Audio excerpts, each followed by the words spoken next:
Tatanungin ko po kayo, mahal niyo po ba ang Diyos? Sino po ang nagmamahal dito sa Diyos? Pwede po itaas yung kamay? Yan. O, tingnan niyo yung katabi niyo kung nagtaas ng kamay. Yan. Sabihin mo sa katabi mo, sinabi mo yan ha. O, balikan mo naman din siya. Totoo ba yan? May kasunod pa yun. We. Oo, di ba? I'm sure kung tayo ay bababa ngayon, magsa-survey tayo, tatanungin natin isa-isa ang ating mga kapitbahay dito. Kahit hanggang 7-Eleven lang, mahal mo ba ang Diyos? I'm sure ako, sure ako 100%.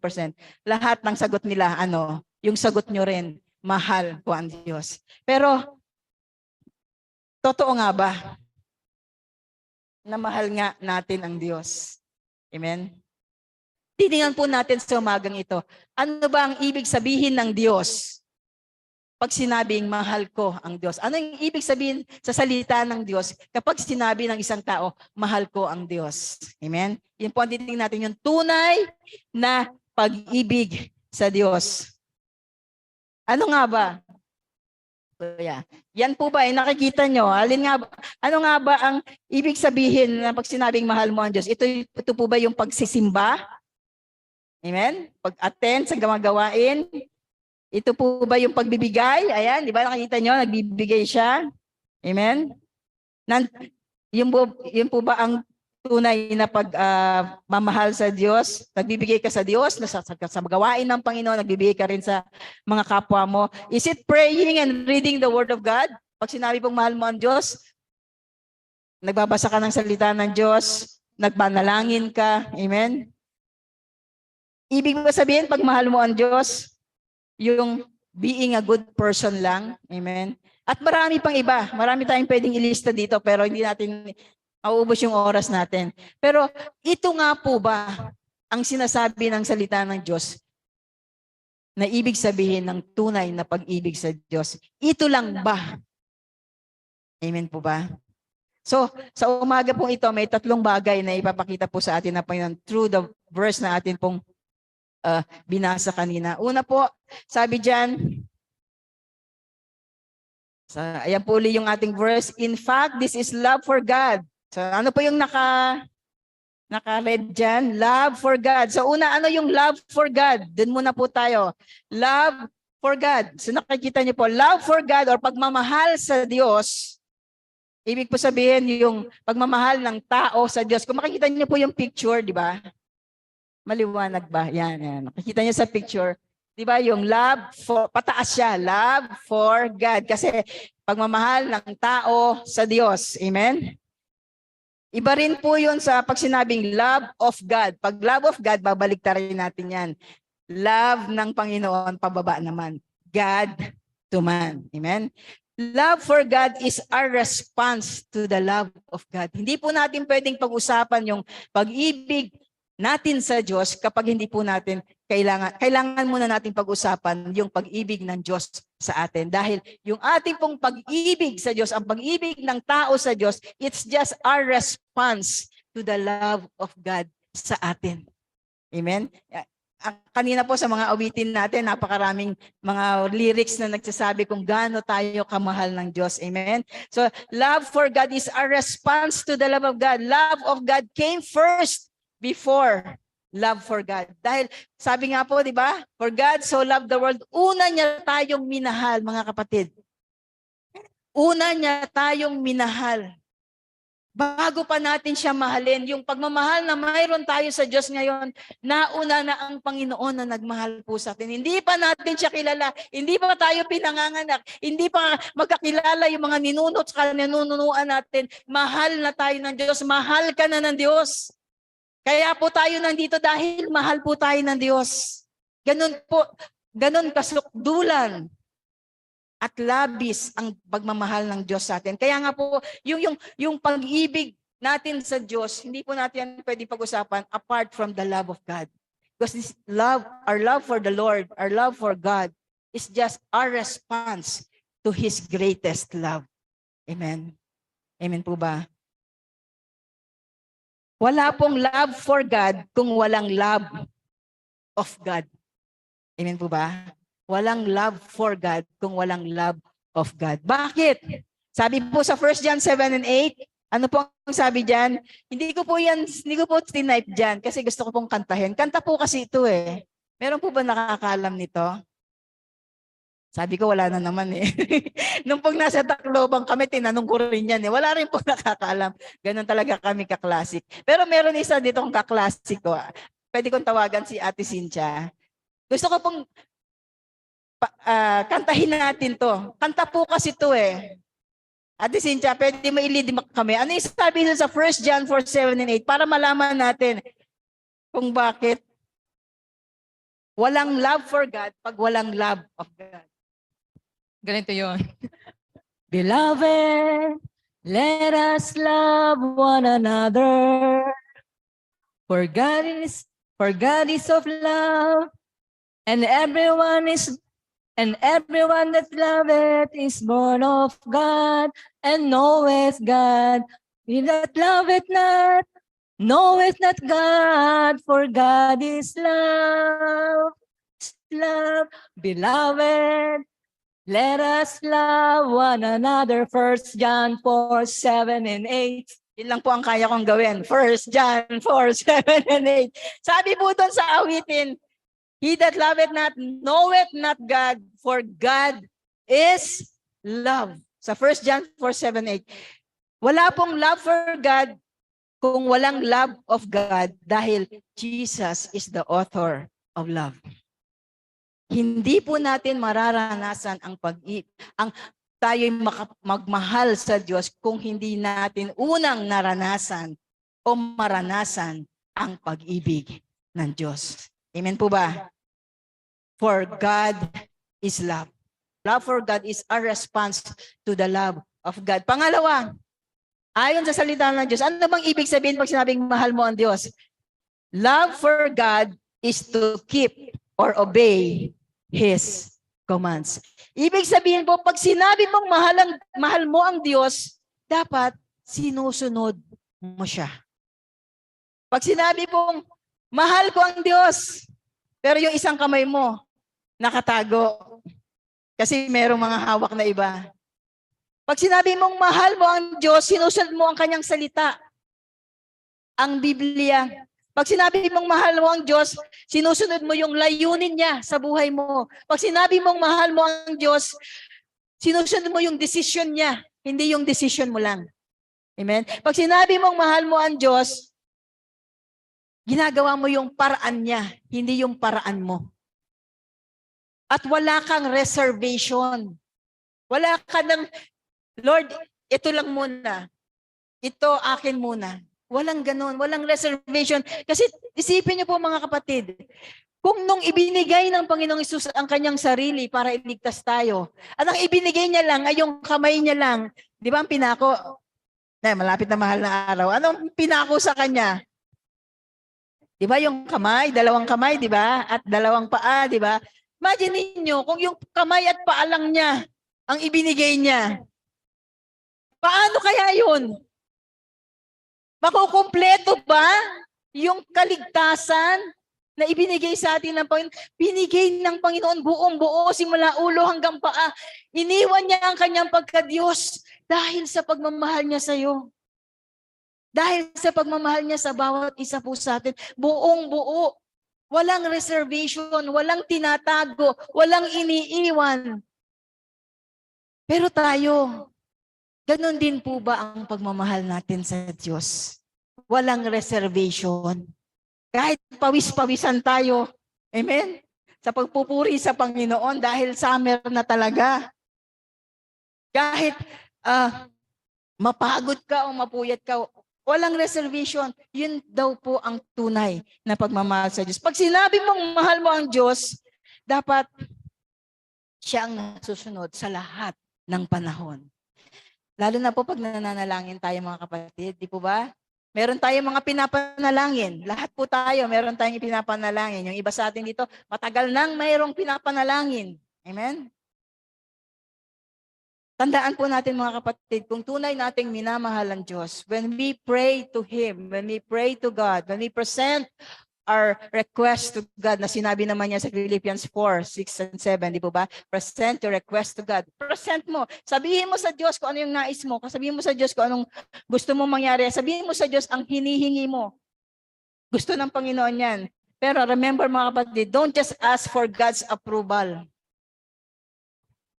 Kasi po minsan, pag tayo nananalangin, Lord, ito po ang aking hinihingi. Pero ikaw na pong bahala, pero ang hinihingi mong sagot ay yes. Gusto mo lang mag-yes ang Diyos sa'yo. Amen? Gusto mo lang, ang sagot ng Panginoon sa'yo, yes. But ang tunay na pagmamahal po sa ating Panginoon, sabihin mo kung ano ang nais ng puso mo sa Kanya at hingin mo yung kalooban niya. Paano kung hindi yes ang isagot ng Panginoon sa iyo? Ano ang magiging reaction mo? At tandaan po natin mga kapatid, pag nagsabi ng no ang Panginoon, ibig sabihin, hindi yan perfect will ng Panginoon sa iyo. Pero kung mahal mo ang Diyos, kahit no ang sagot, kahit ano ang sagot, magpapatuloy ka sa iyong paglilingkod sa Panginoon. Amen? Pero sa Panginoon po, ako po, kung tatanungin niyo ako, mas gusto ko yung perfect will ng Panginoon. Dahil alam ko, pag kalooban ng Diyos, hindi man yun yung kalooban ko. Kapag kalooban ng Panginoon, alam ko, mapapabuti ako. Amen? Mapapabuti ako. Minsan po kasi sa pananalangin nga po natin, ang iniintay lang natin na sagot ng Lord, yes eh. Eh paano kung wait pa? Amen. Paano po kung hindi na nga? Isa pa ring bagay na dapat po nating maunawaan mga kapatid. Baka kasi minsan, sinagot na tayo ng Lord na no. Eh pero dahil yes ang hinahanap mo, kaya intay ka pa rin ng intay. At pag hindi nangyari, magtatampo tayo sa Panginoon. Minsan po nga kasi ganun, meron tayong ganung kaisipan sa paglapit. Remember po mga kapatid, when we truly love the Lord, we will abide kung ano yung kalooban niya sa atin. Amen po. That is true love for God. Sabi po sa James, nakikita niyo dyan, James 1:22, mamuhay kayo ayon sa salita ng Diyos kung ito'y pinakikinggan lamang ninyo, ngunit hindi sinasagawa, dinadaya ninyo ang inyong sarili. Pag sinabi pong mahal mo ang Diyos, susunod ka kahit no ang sagot ng Diyos. Susunod ka kahit ano ang sagot ng Diyos. Dahil alam po natin, ang nais ng Diyos sa atin ay mapabuti tayo at hindi po mapahamak. Amen po ba? At sabi nga po dyan sa James 1:22, ano po yung nakikita nyo sa picture? Ano po yung nakikita nyo sa picture?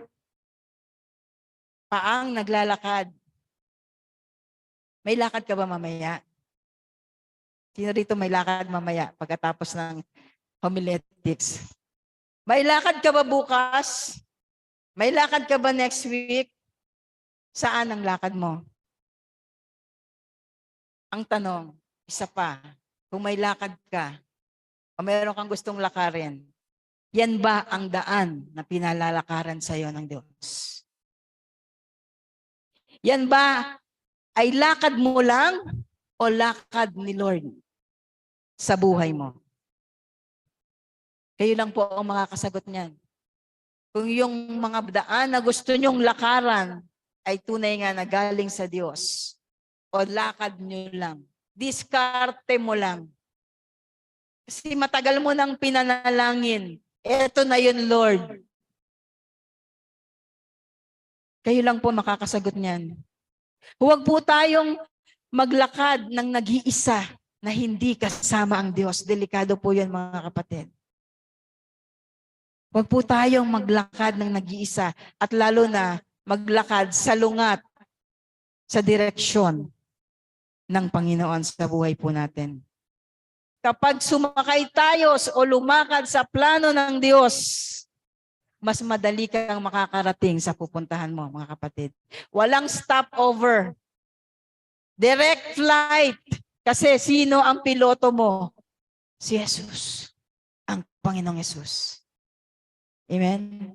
Mas maganda yung direct flight, di ba? Di ba? Mas madali yung isa lang, hindi ka nabababa, nasasakay ka na naman. Minsan ganun po nangyayari sa buhay natin. Nakala natin dahil sa pagmamahal natin sa Diyos, dahil akala natin yung ginagawa natin ay yun yung tunay na pagmamahal sa Diyos, na nasusunod natin siya. Hindi po natin napapansin, tayo na pala ang lumalakad sa sarili natin. Hindi na pala, naiiwan na pala si Lord, nandun na oh. Nung una, sabay pa kayo eh. Sabay pa kayo naglalakad. Magkakapit pa nga ng kamay eh. Parang si Kuya Hiro at si Kuya Herms kanina. Magkakapit pa sila ng kamay habang pinapakanta ni Ate Shemay. Pero habang dumadaan ang panahon, hindi napapansin, naiiwan na pala ang Lord. Tapos sasabihin, mahal na mahal ko ang Panginoon. Totoo po ba yun? Amen? Ang tunay po na nagmamahal sa Diyos, sabi po sa salita ng Diyos, yung gumagawa, tumutupad, sumusunod sa salita ng Diyos.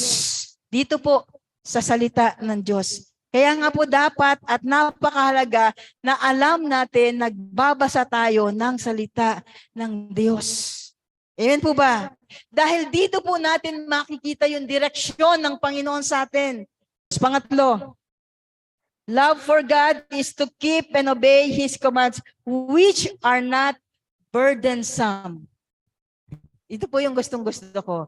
Which are not burdensome. Sabi po sa Tagalog, hindi naman napakahirap. Nag-agree po ba kayo? Na hindi naman mahirap sundin ang salita ng Diyos? Sabi pa nga po dyan sa Psalms 19:7-1-11, basahin ko po sa English, mamaya pa basahin ko sa Tagalog. Sabi po dyan, the law of the Lord is perfect, refreshing the soul. O di ba? Pag naiinitan ka, ang salita daw po ng Diyos, it's refreshing to the soul. The statutes of the Lord are trustworthy, making wise the simple. Gagawin ka pa niyang matalino. Mahirap ba yun? Amen. Then 8, the precepts of the Lord are right, giving joy to the heart. The commands of the Lord are radiant, giving light to the eyes. The fear of the Lord is pure, enduring forever. The decrees of the Lord are firm, and all of them are righteous. They are more precious than gold, than much pure gold. Mas mahal pa siya sa ginto. Amen. They are sweeter than honey from the comb. Matamis daw ang salita ng Diyos. O mahirap ba yun? Di ba masarap nga? Di ba masarap yun? By them your servant is warned, in keeping them there is great reward. Yun po ang tunay na pagmamahal sa Diyos. Pero bakit po pag ako po ay, ito po, totoo po ito, kapag nangungumusta ako, mahilig po ako kasing mangumusta eh. Andun po laging minsan sasabihin ng Lord sa akin, i-text mo si ganito, kumustahin mo. Siguro yung iba sa inyo, di ba? Minsan tinetext ko kayo, kinukumusta ko kayo. Pero bakit, alam niyo po sa pagtatanong ko, sa pangungumusta ko, marami pong ang sagot sa akin eh, hindi unang-una, hindi makasagot. Ang susunod na sasabihin, struggle ako eh. May pinagdadaanan ako eh. Mahirap po ba talaga, mga kapatid? Mahirap po ba talagang maging Kristiyano? Mahirap po ba talagang sundin ang kalooban ng Diyos? Kahit na binasa na natin sa English at sa Tagalog. Amen? Mahirap po ba talaga? Sandali lang po. Pwede pahiram ng isang upuan. Ito pong upuan na to, yan o. Ang dali ko siyang i-move forward, backward, sa left ko, sa right ko. Ang dali, di ba? Walang kahirap-hirap po sa akin. Yan. Ngayon, hindi ko na po ma-move. Hindi ko na siya ma-move forward kahit ayan, full weight na ako. Hindi ko rin ma-move. Hindi ko na siya ma-move ngayon because of RJ's, di ba? Force. Sige. Kanina ang dali kong na-move. Pero nang dumating si RJ, hinawakan niya against sa direction ko. nahirapan na po ako. Mahirap lang pong gawin ang isang bagay kapag merong hadlang. Amen po ba? Mahirap pong sundin ang iniuutos sa atin ng Diyos kung hindi mo gusto yung pinagagawa sa iyo ng Diyos. Or kung ayaw mong gawin yung sinasabi sa iyo ng Diyos na gawin mo. Ano po yung mga hadlang na yon? Kaya po hindi natin 100% na mai-express yung pagmamahal natin sa Diyos. Una, ignorance of the Word of God. Hindi natin alam ang salita ng Diyos. Hindi natin alam na may pagpapala palang nakalaan sa iyo kung ikaw ay susunod sa Diyos. Hindi mo alam yung mga pangako ng Diyos, yung kinanta natin kanina, yung mga pangako ng Diyos na hindi kanya iiwan, hindi kanya pababayaan. Ang alam mo lang yung nag-iiwan sa iyo, yung mga ex mo. Ang alam mo lang yung nag-iiwan sa iyo, yung mga umutang sa iyo. Pero alam niyo ba, merong hindi nang iiwan ang ating Panginoon. Nandito po yun. Mahalaga ka sa harapan ng Diyos. Kung alam mo yung worth mo, yung value mo sa harapan ng Diyos, mararanasan mo yung mga pangako niya. Amen? So yun po yung isang hadlang, hindi natin kilala. Hindi natin alam ang salita at mga pangako ng Diyos. At marami pong pangako ang Panginoon sa atin, mga kapatid. Basahin natin ang kanyang salita. Ano pa po ang pwedeng maging hadlang? Kasalanan. Amen? Alam po natin, from the very start, yung kasalanan, yun po ang nagbigay, naghiwalay sa atin sa Diyos. Ano po ang gagawin natin? Magsisi lang. Magbalik loob sa Panginoon. At tanggapin natin yung kapatawaran ng Panginoon. Ano pa? Unforgiveness. Baka meron pang mga hindi pagpapatawad sa ating puso. Mga taong nakasakit sa iyo, mga taong bata ka pa lang, mga taong mahal mo sa buhay na nakasakit sa iyo, na hanggang ngayon, hindi mo pa rin magawang mapatawad.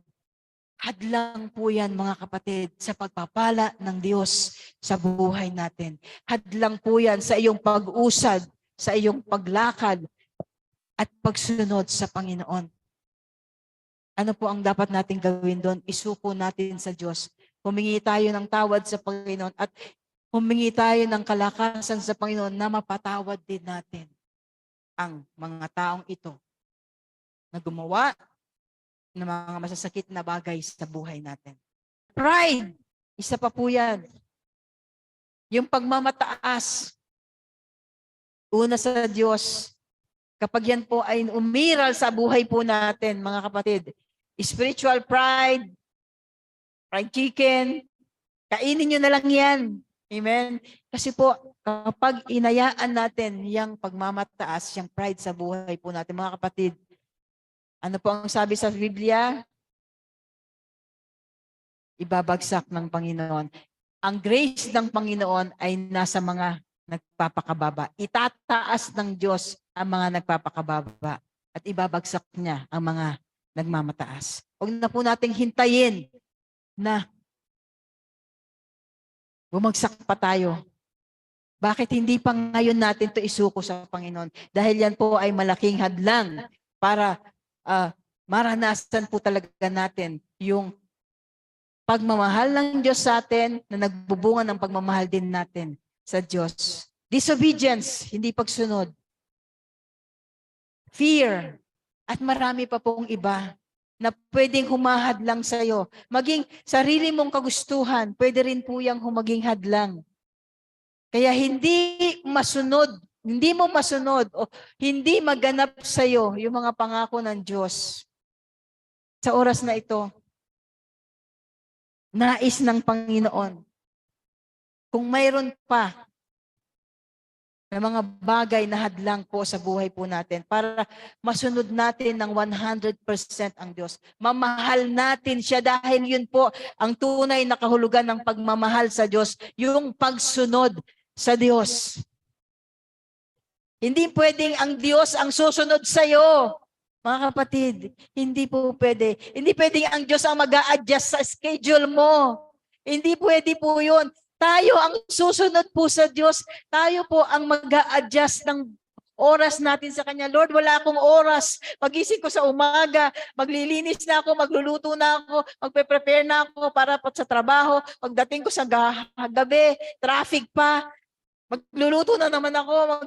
Marami nang naglitanya. Wala nang time mag-pray. Wala nang time magbigay ng panahon sa Panginoon.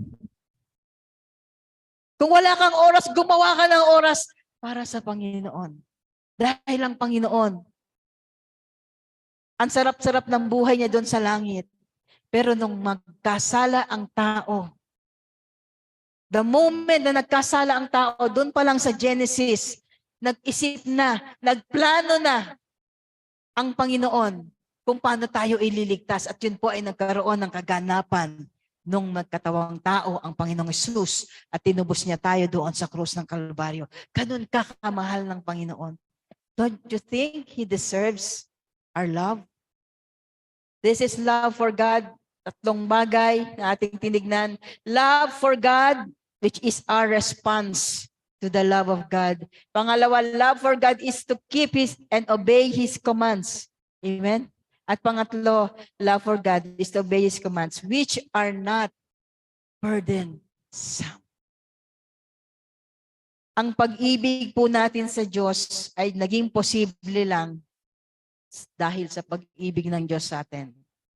Dahil ang author, ang may akda ng pag-ibig ay walang iba kundi ang ating Panginoong Hesus. At ang ating pag-ibig sa Diyos, ang ibig sabihin po nun mga kapatid, hindi ka lang pumupunta dito every Sunday, hindi ka lang nag-a-attend, hindi ka lang nagbabasa, hindi ka lang nagbibigay, hindi ka lang dumadalo sa mga gawain. Ang tunay na pag-ibig sa Diyos, yung pagsunod mo sa sinasabi ng Diyos sa buhay mo.